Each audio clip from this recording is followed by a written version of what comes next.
Trigonometry of right triangles. When you dealt with right triangles in geometry class, you labeled the side opposite the right angle the hypotenuse, and the other two sides were legs. We'll still label the hypotenuse, but how we label the other two sides depends upon the angle that we're focusing on. So in this diagram, we've labeled one of the angles theta, and so this is the angle we'll be focusing on.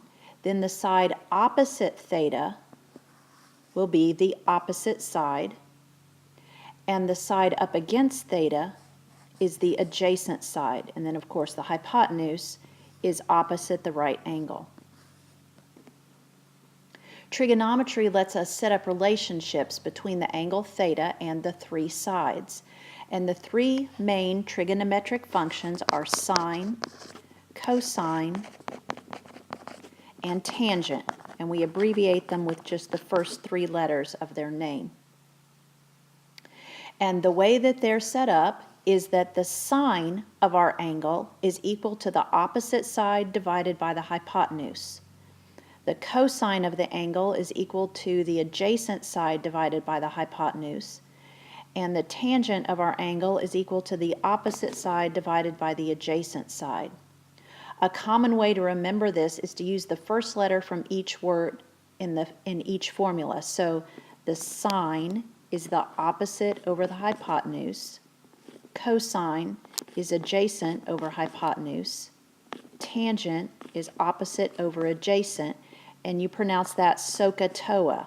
And if you just repeat that to yourselves a few times, it's pretty easy to memorize it that way. So that helps you remember what goes with each of the three functions.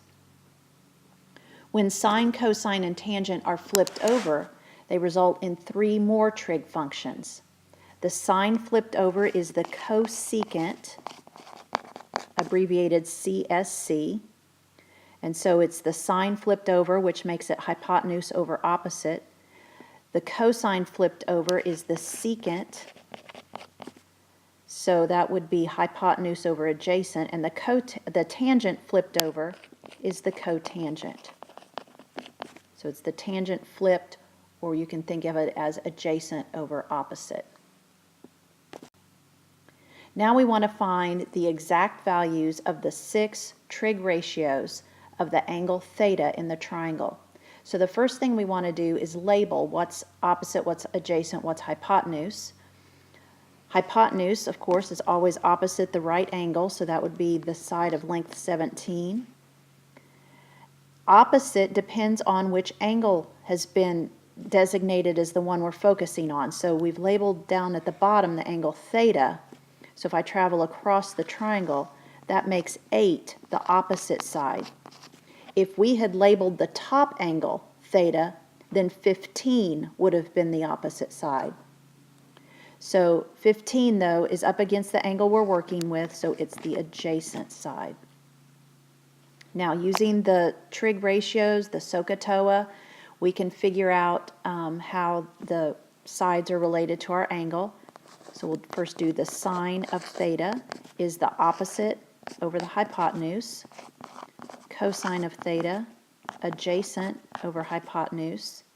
And tangent of theta is opposite over adjacent. If you get fractions that can reduce, go ahead and reduce those. Now we flip all those over to get the other trig function. Sine flipped over is cosecant, so that would be 17 over 8. Cosine flipped is secant, 17 over 15. And tangent flipped is cotangent, 15 over 8. This right triangle has two different angles labeled, and for one part they want us to use the lower angle, and the other part they want us to use the upper angle. So the little fish symbol is the Greek letter alpha, and then the scrolly B is the Greek letter beta, and those are used a lot when we're dealing with angles in trigonometry. Now the hypotenuse has not been labeled, so we can use the Pythagorean theorem, a squared plus b squared equals c squared, to figure out the hypotenuse before we get started. The hypotenuse is always c in the Pythagorean theorem, but the A and the B are the legs, and it doesn't matter which is which. So if I just call the 3A and the 5B, then that would be fine. So that would be 3 squared plus 5 squared equals C squared. 9 plus 25 is 34. And then square root both sides. Square root of 34 is C. And of course we don't need plus minus because you can't have a negative measurement. So the hypotenuse is the square root of 34. Now, if I want to find the sine of alpha, then I need to know what's opposite and what's adjacent. So if I'm finding sine alpha, looking at angle alpha, 3 would be the opposite, and 5 would be the adjacent.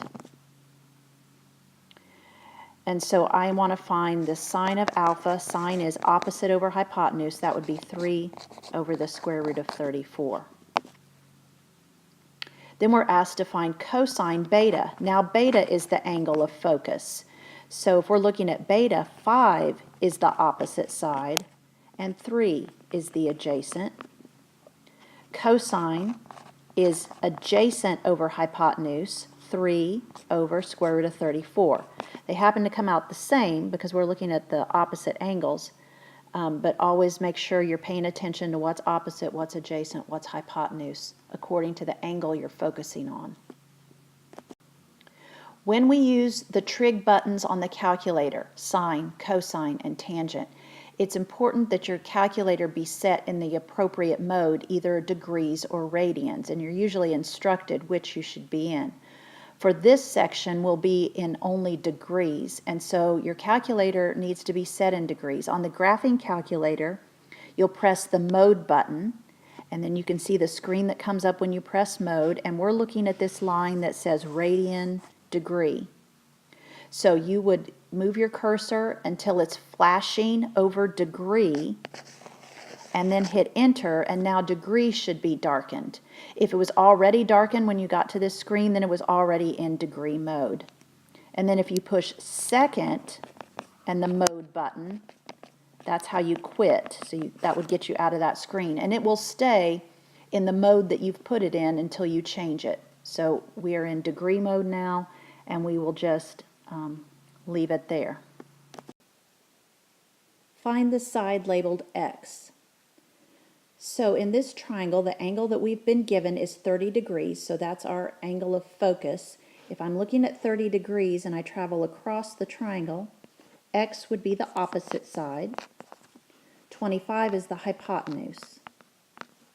So we've been given the hypotenuse. We're trying to find the opposite. And if you think about SOHCAHTOA, the trig function that uses opposite and hypotenuse is sine. That's the one that uses the O and the H. So we'll be using sine for this problem, and we write sine 30 degrees. You always put the angle beside the trig function. You never have a trig function with nothing written beside it. It will either have the numerical value of the angle or some variable that stands for the angle, like theta. So the sine of 30 is equal to opposite over hypotenuse, x over 25. Then we would multiply both sides by 25. And you can put that in your calculator, 25 sine 30, and you get x is 12.5. This one says to solve the right triangle. The word solve with a triangle means we need to find all the missing sides and all the missing angles. So we need all three sides and all three angles. The angle that we've been given that we'll focus on is 45 degrees. So I use that angle to figure out opposite and adjacent. Traveling across the triangle, 16 would be the opposite side. We're missing the adjacent side, so we'll just call that A. And we're also missing the hypotenuse, C. And so we have to find the adjacent side and the hypotenuse, and it doesn't matter which one we do first, so I'm just going to choose to do the adjacent side first. I have been given the opposite side, and I'm trying to find the adjacent side, O and A. So again, think about SOHCAHTOA. Opposite and adjacent, O and A, that's tangent. So I'll use tangent. Tangent of 45 is equal to the opposite, which is 16, over the adjacent, which is A. Now, the letter I'm trying to get by itself, A, is on the bottom of a fraction. So we'll need to multiply both sides by A to take care of that. A tangent 45 equals 16. Then divide both sides by tangent 45. And then that's what you put in your calculator. 16 divided by the tangent of 45 comes out to be 16. Now I've found the adjacent side. Next, we want to find the hypotenuse. I'm going to use the opposite side again as my given because I know it's correct. That's what I was given in the original problem. I could use adjacent, but I just calculated that, and if I accidentally made a mistake, then I'd be using a mistaken number in my next calculation. So I'm going to stick with what I know is correct, opposite, and now I want to find the hypotenuse. So O and H go with sine. The sine of 45 is equal to the opposite over the hypotenuse. Multiply both sides by C. C sine 45 equals 16. And then divide both sides by sine 45. And you end up with, for the hypotenuse, 22.63 after you put that in your calculator. Now I have all three sides. I need to make sure I have all three angles. I have two of the three, but I'm missing the angle at the top. Remember, with triangles, all of the angles of a triangle add to be 180 degrees. So to find my missing angle, I'll just take 180 and take away the other two angles, 45 and 90. And so that leaves me with 45 degrees for my missing angle. So now I have all three sides, all three angles. That triangle is solved. Now for a couple of little word problems. Find the height of a tree if at a point 50 feet from the base of the tree, the angle to the top relative to the horizontal, which is also called angle of elevation, is 37 degrees. Always start out by drawing a little picture of what's going on. So we're going to have our tree, and I am an excellent artist. So here is my fantastic tree. And we are 50 feet from the base of that tree. That would be flat on the ground. The angle to the top relative to the horizontal, if I look up to the top, that angle relative to the horizontal is 37 degrees. That goes down in the bottom like that. So if I assume a perfectly straight tree, perfectly level ground, we've created a little right triangle, and we've been asked to find the height of the tree, so we'll call that x. If 37 degrees is my focus angle, then that would make 50 the adjacent side, and x is the opposite side. I'm dealing with opposite and adjacent, which is tangent. So we'll write out our equation. The tangent of 37 is equal to the opposite over the adjacent. Multiply both sides by 50. Then into the calculator, you would put 50 times tangent of 37. And so our tree is 37.68 feet.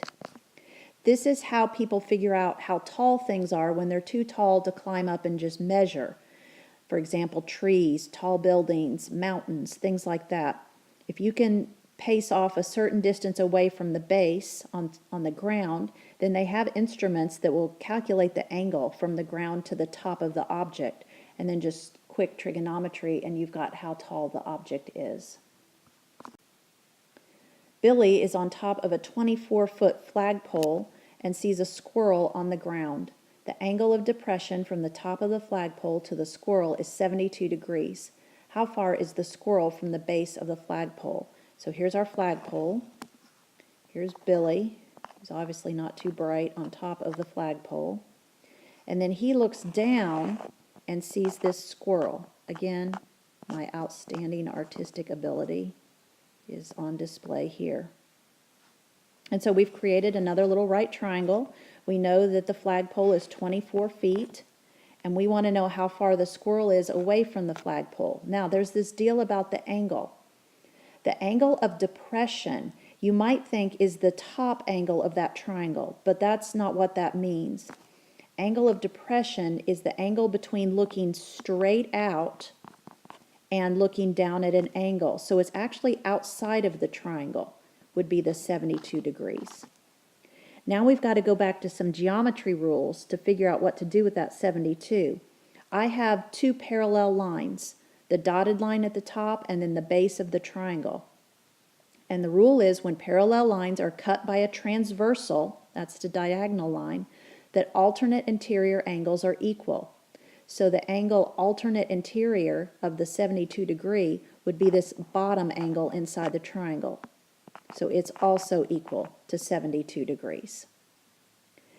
So if I'm looking at the angle inside the triangle, 72 degrees, 24 would be opposite that, and the x would be adjacent. So once again, I have opposite and adjacent, which uses tangent. The tangent of 72 is equal to the opposite over the adjacent. Our variable's in the bottom of the fraction. We need to multiply to get it out of there. X tangent 72 equals 24. Now divide both sides by tangent of 72. And you end up with 7.8 feet.